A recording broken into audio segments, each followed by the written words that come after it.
Okay, so now that we are in camera raw, we're going to go ahead and go through a few things. I just want to let you know that this file is technically not open in Photoshop as of yet. This is the camera raw interface. And I just want to show you here on the left side, we've got a film strip. We have our sort of main image area workspace that by default has a toggle that's zoom in, zoom out, and I can press the option key to zoom out, and I can just do a regular click to zoom in. You're going to see there's a whole host of tools, including a move tool, eyedroppers, crop, straighten, transform tool. There's a spot removal brush, red eye removal, adjustment brush, graduated filter, radial filter, and then image rotation. So we've got all of those tools, and then on the right hand side we have a basic, a tone curve, a detail, an HSL adjustment, split toning, lens correction, effects, calibration. Now, if you are paying attention and you realize what just happened, you are correct in realizing that the Photoshop Camera Raw dialog is the basic Develop tab, right? It is the entire Develop module of Lightroom. And so that is really helpful when transitioning from Lightroom to Photoshop, because if you know Lightroom, you know Adobe Camera Raw Converter.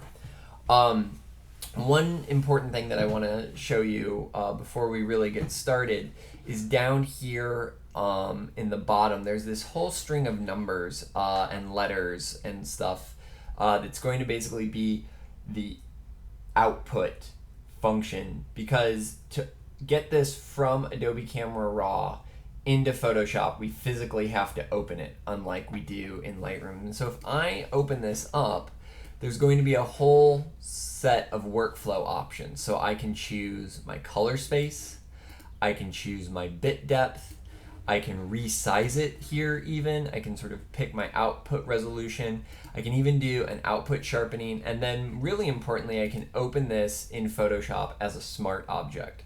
And so I just want to show you that this is where you would sort of change the parameters of your file once it gets opened. So I'm going to say okay to that, and I just want to show you that again, and I'm not going to spend a ton of time on this, but I can go through and do all of the temperature, tint, exposure adjustments that I was doing in Lightroom. I can even use the crop tool.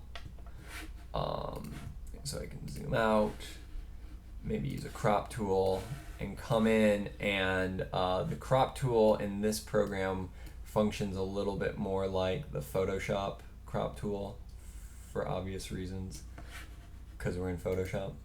And so I can make all of those adjustments. And then when I'm ready to do what I want to do, I make sure my workflow options are good to go, and then I just say open image, and we are going to magically be in Photoshop.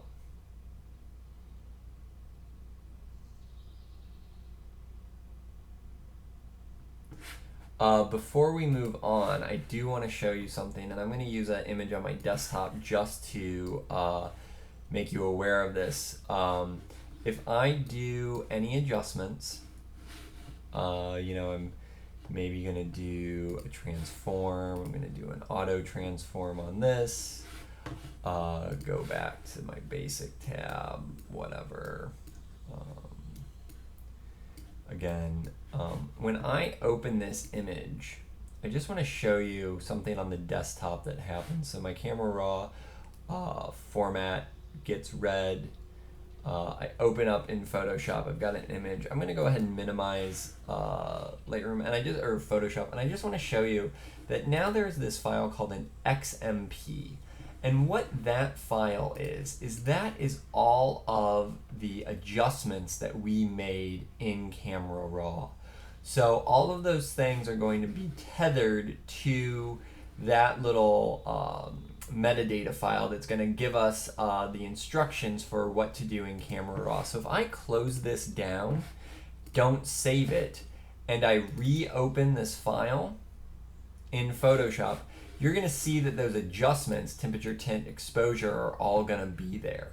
So that's really important to sort of understand where your XMP file is. If I get rid of that, if that's not on the same level as that file anymore, so let's say I move the file without the XMP, or I trash the XMP file because I'm like, I don't even know what that type of file is, and I open it back in Photoshop, do you see all those corrections go away? So the XMP is going to give all of this information. It's a record of that information that's going to exist alongside your Camera Raw file.